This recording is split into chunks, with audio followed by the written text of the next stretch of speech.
So hey guys, যেমনটা আমরা world of model সিরিজের লাস্ট এপিসোডে দেখেছি যে প্রিন্স গুলু, যার এক হাত কেটে গিয়েছিল, তার কাছে তার সেনাপতি আসে যে তাকে একটি স্ক্রল দেয়, যার সাহায্যে সে পাওয়ার ব্যবহার করে তার নতুন হাতও গজাতে পারত। পাশাপাশি আমাদের শাও চ্যানকেও দেখানো হয়েছিল যে লাইফ নেকটার ব্যবহার করে তার 3 ভূত বন্ধুকে আবারও জীবিত করে তুলেছিল, যাতে তারা 3 জনই তার আসন্ন লড়াইয়ে সাহায্য করার জন্য প্রস্তুত ছিল। এবং সাথে সাথে আমাদের ওই ভয়ের ডিমেনকেও দেখানো হয়েছিল, যার হামলা থেকে শাও চ্যান মাংকি ইয়েনকে বাঁচিয়েছিল, কিন্তু এর কারণে মাংকি ইয়েনের বড় ভাইয়ের প্রাণ চলে গিয়েছিল, যার শেষকৃত্যও সে করে ফেলেছিল।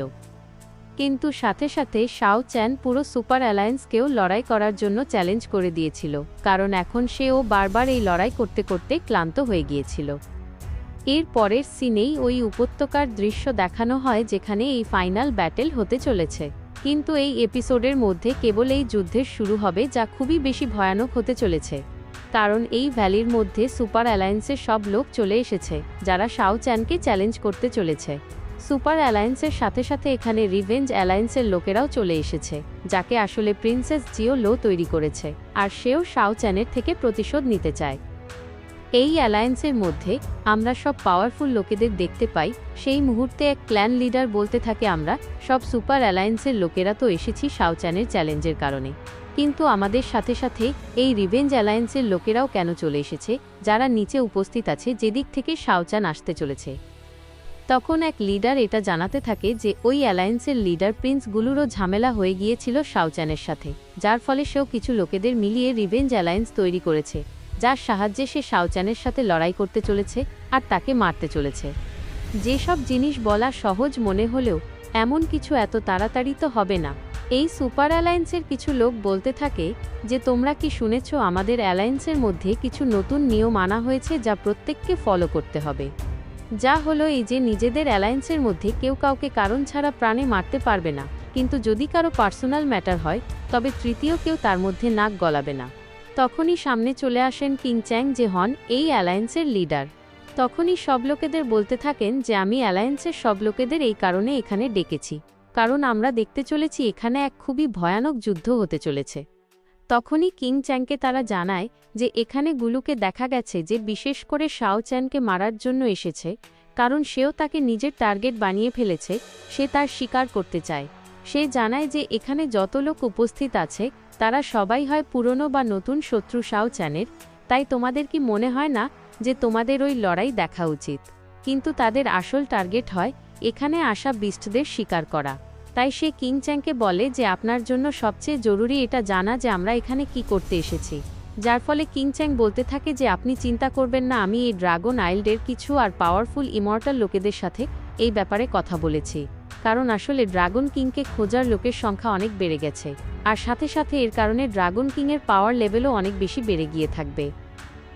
যে কথা শুনে তারা তাকে বলতে থাকে যে তাহলে তো এই কথা আরও বেশি ভালো, কারণ ড্রাগন কিং যত বেশি শক্তিশালী হবে আমাদের জন্য তো ততটাই ভালো হবে। কিং চ্যাং তাকে বলে যে যাই হোক, আপনার কি মনে হয় শেষে কে সার্ভাইভ করতে পারবে, কারণ এই যে যুদ্ধ হতে চলেছে শাও চ্যান আর গুলুর মধ্যে, সেটা এই সিরিজের এখন পর্যন্ত one of the greatest battle মানা হবে।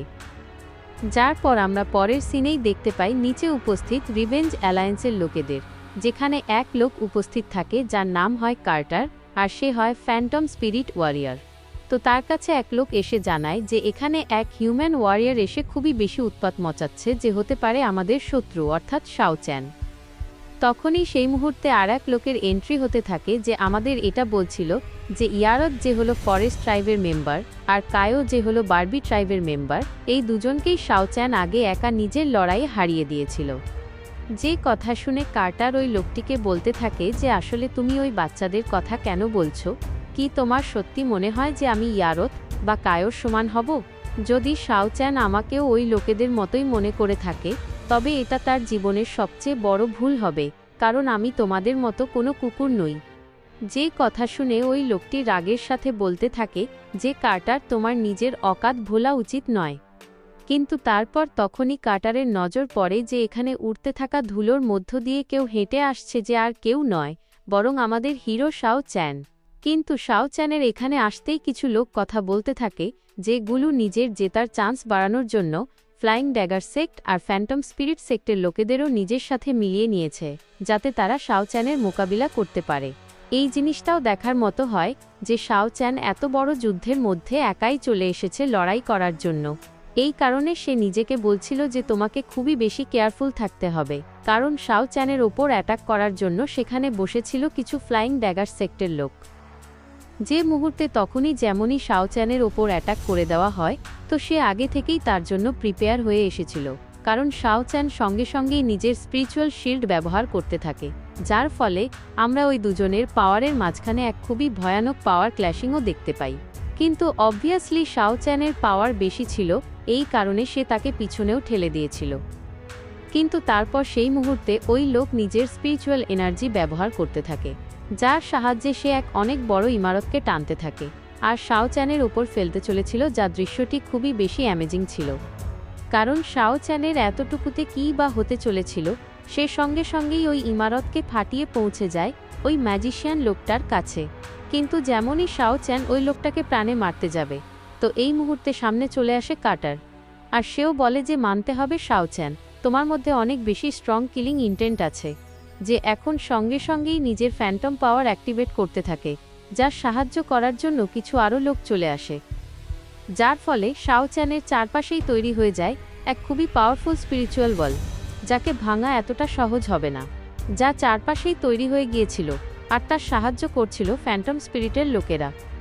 ওই লোকেদের পাওয়ার ব্যবহার করতেই শাও চ্যানের বডির ওপর পড়তে থাকে খুবই খারাপ প্রভাব। এই পাওয়ারের কারণে শাও চ্যানের হ্যালুসিনেশন হতে থাকে, তাকে ঠিকভাবে দেখা যাচ্ছিল না। কিন্তু এসব কিছু তো শাও চ্যান এই লোকেদের দেখানোর জন্যই করছিল, এবং তখনই বলতে থাকে যে হয়তো তুমি সেই লোক যার ব্যাপারে আমাকে মাংকিয়েন জানিয়েছিল। তুমি ওই সেক্ট থেকে বিলং করা লোক যাকে কেবল শো অফ করা আসে, তোমার কাছে রিয়েল পাওয়ার পটেনশিয়ালের নামে কিছুই নেই।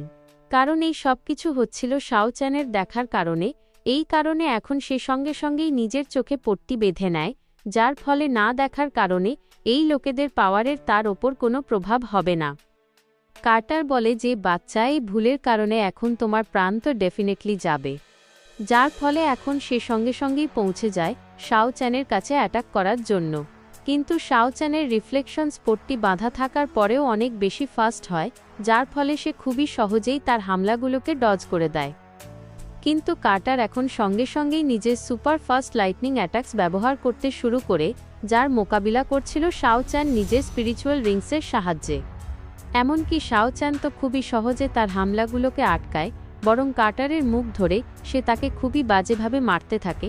বলতে গেলে সে তো কার্টারের ব্যান্ড বাজিয়ে রেখে দিয়েছিল, যার কারণে কার্টারও তার অকাত জানতে পেরে যায় যে সে শাও চ্যানের সামনে কিছুই না, কারণ শাও চ্যান তার স্পিরিচুয়াল রিংস ব্যবহার করে কার্টারকে খুবই বাজেভাবে ইনজার্ড করে দিয়েছিল। এই কারণে এখন বাকি লোকেরা অ্যাটাক করতে থাকে তার ওপর, যাতে সে কার্টারকে প্রাণে না মারতে পারে। যেখানে এক লোকের কাছে থাকে খুবই ভয়ানক ব্লেড পাওয়ার, যা সে ব্যবহার করার চেষ্টা তো করে, কিন্তু এগুলো তো শাও চ্যানের জন্য বাচ্চাদের খেলার মতো হয়, কারণ সে সব ব্লেডসগুলোকে ঘুরিয়ে ওই লোকেদের ওপর হিট করে, যারা এই ফরমেশন তৈরি করতে সাহায্য করছিল, যার ফলে এক ঝটকাতেই অনেক লোক মারা যায়, আর শিল্ডও চারপাশ থেকে সরে যায়। যে দৃশ্য দেখে ফ্লাইং ড্যাগার সেক্টের লোকের তো নিজের চোখে বিশ্বাসই হচ্ছিল না। শাও চ্যান তাকে বলে যে আমি জানি তুমি এখন এখান থেকে পালানোর চেষ্টা করবে নিজের প্রাণ বাঁচানোর জন্য, কিন্তু এমন করার জন্য এখন অনেক দেরি হয়ে গেছে। যে মুহূর্তে তখনই শাও চ্যান নিজের সুপার পাওয়ারফুল স্পিরিচুয়াল রিংস ব্যবহার করে ওই লোকটাকে প্রাণে মারার জন্য, আর এই দৃশ্য দেখে সুপার অ্যালায়েন্সের সব লোকেরা একদমই শকড হয়ে যায়। কিন্তু কায়ো অ্যারোগেন্টলি বলতে থাকে যে তোমরা সবাই কোনো কাজের ছিলে না, এতগুলো লোক মিলে ওই একা লোককে অল্প সময়ের জন্য আটকেও রাখতে পারলে না। যে কথা শুনে ইয়ারত তাকে বলতে থাকে যে কায়ো, চিন্তা করো না, এখনও সেখানে গুলো আছে যে এখন পর্যন্ত নিজের একটাও মুভ চালেনি, সে অবশ্যই কোনো না কোনো বড় ইম্প্যাক্ট ফেলবে। যে কথা শুনে আরেক সেক্টের লোক বলতে থাকে যে এমন মনে হচ্ছে যেন শাও চ্যান আবার আগের তুলনায় আরও বেশি স্ট্রং হয়ে গেছে, আর এমন হওয়ার চান্স একদম পরিষ্কার দেখা যাচ্ছিল। যে মুহূর্তে এখন শাও চ্যান এগিয়ে গিয়েছিল, আর তার সামনে উপস্থিত থাকে এক হাতওয়ালা প্রিন্স গুলু। শাও চ্যান বলে যে দেখো, যেমনটা আমি বলেছিলাম, আমি কথা মতো এখানে চলে এসেছি, আর আমি এটাও বলছি যে এই যুদ্ধের শেষ ততক্ষণ পর্যন্ত মানা হবে না যতক্ষণ না আমাদের মধ্যে কারো একজনের প্রাণ চলে যায়। না তো তুমি থামবে আর না আমি থামব। যে কথা শুনেই গুলুর অনেক বেশি রাগ হতে থাকে, কারণ আমরা দেখতে পাই যে তার যে হাত কাটা ছিল তা থেকে অনেক বেশি ব্লিডিংও হচ্ছিল। এই কারণে সে রাগের সাথে বলতে থাকে যে শাও চ্যান, আজ আমি নিজে তোমাকে নিজের হাতেই প্রাণে মারব। কারণ প্রিন্স গুলুর যে হাত কাটা ছিল তার জায়গায় চলে এসেছে 3 ভেনমাস স্নেকস, যা দেখতেই খুবই ভয়ানক আর জঘন্যও লাগছিল। যে দৃশ্য দেখে কায়ো বলে যে আসলে গুলু নিজের হাতের একই অবস্থা বানালো। ইয়ারত বলে যে সত্যিই কত বেশি গ্রসিং আর ডিসগাস্টিং। যে কথা শুনে এক লোক বলতে থাকে যে এটা অবশ্যই হবে আনডাইং সেক্টর ফরবিডেন অ্যাটাক, কারণ তার সাহায্যেই কারোর হাত সাপে পরিণত হতে পারে। সাথে সাথে এই টেকনিকের সাহায্যে নিজের স্ট্রেংথকে কিছু সময়ের জন্য অনেক বেশি এনহ্যান্সও করা যেতে পারে, কিন্তু এর কারণে বডির যে ক্ষতি হয় তা সহজে পূরণ করা যায় না। যেখানে এখন ফাইট স্টার্ট হয়ে গিয়েছিল, আর ও ই সাপগুলো এক খুবই ভয়ানক ঝটকা দেয় শাও চ্যানকে। তার কেবল একটা অ্যাটাকই শাও চ্যানকে এক পিলারে ধাক্কা মেরে দিয়েছিল, যা পিলারটাও ভেঙে যায়। কারো নিজের চোখে বিশ্বাস হচ্ছিল না যে গুলু নিজের প্রাণকেই বিপদে ফেলে দিয়েছে কেবল নিজের শত্রুর প্রাণ নেওয়ার জন্য। তখনই গুলু শাও চ্যানকে বলতে থাকে যে তুমি এখানে ডেথের সেন্ট স্মেল করতে পারছো, যা আমার বডি থেকে বের হচ্ছে, কিন্তু এটা তোমার জন্য, তাই চিন্তা করো না। কারণ সবার প্রথম কথা হলো এই যে আমি তোমাকে এত সহজে মরতে তো একদমই দেব না। যেখানে শাও চ্যান পাথরগুলোকে সরায়, রক্ত মোছে আর বলতে থাকে যে এটা তো কেবল শুরু। তুমি কি সত্যিই ভেবে নিয়েছো যে তুমি আমাকে জলদি হারাতে পারবে? বেটা, এটা তো সময়ই বলবে যে এই ফাইটে কে বাঁচবে আর কে মরবে। যার ফলে গুলু সঙ্গে সঙ্গেই হাসতে হাসতে নিজের স্নেকসের সাহায্যে অ্যাটাক করতে থাকে শাও চ্যানের ওপর। যেখানে আমরা অনেক স্নেকসকে দেখতে পাই যা খুবই ভয়ানকভাবে শাও চ্যানের উপর হামলা করছিল। এদের সাইজও সত্যিই হামলা করার হিসেবে অনেক বেশি বেড়ে যাচ্ছিল, যার দৃশ্য দেখতেও অনেক বেশি অ্যামেজিং লাগছিল। হামলা করতে করতে শাও চ্যান তার সাথে ফাইট করতে করতে ভাবতে থাকে যে এই স্নেক ডিমন তো আমার জন্য অনেক বড় বিপদ খাড়া করছে। এইভাবে তো সে কোনোভাবেই গুলুর কাছে পৌঁছাতে পারবে না, তাই তাকে সুযোগ পেলেই অ্যাটাক করতে হবে তার অন্য হাতের ওপর, যাতে সে তাকে ইনজার্ড করতে পারে। কিন্তু এই স্নেকসগুলো এত সহজে শাও চ্যানকে এমনটা করার সুযোগ দেবে না। এমনকি একবার তো এই স্নেক তাকে নিজের মুখের ভেতরও ফাঁসিয়ে ফেলেছিল। শাও চ্যান যেমন তেমন করে নিজেকে বাঁচাতে বাঁচাতে এগিয়ে যায়, তো আবারও এই তিনটেই স্নেকস তার খুব কাছে পৌঁছে যায় তাকে মারার জন্য, যাদের মোকাবিলা করার জন্য শাও চ্যান সামনে লাগিয়ে দেয় নিজের স্পিরিচুয়াল রিংসকে। যে দৃশ্য দেখে গুলু তো একদম পাগলই হতে যাচ্ছিল। সে বলে যে মরো, তুমি তাড়াতাড়ি মরে যাও। শাও চ্যান দেখে আর ভাবে যে এই লোকটা তো সত্যিই পাগল হয়ে গেছে, যার ফলে সে নিজের পাওয়ার লেভেলকে একটু বাড়ায় আর ও ই তিনটে স্নেকসকেই পিছনে ফেলে দেয়, যার ফলে এখন শাও চ্যান সুযোগ পেয়ে গিয়েছিল গুলুর কাছে পৌঁছানোর। আর তার কাছে পৌঁছাতেই নিজের এক খুবই স্ট্রংগেস্ট অ্যাটাক করে দেয় গুলুর বুকের ওপর, যার কারণে গুলুর তো অবস্থাই খারাপ হতে থাকে। আর এর পরের লড়াই আমরা দেখব নেক্সট পার্টের মধ্যে।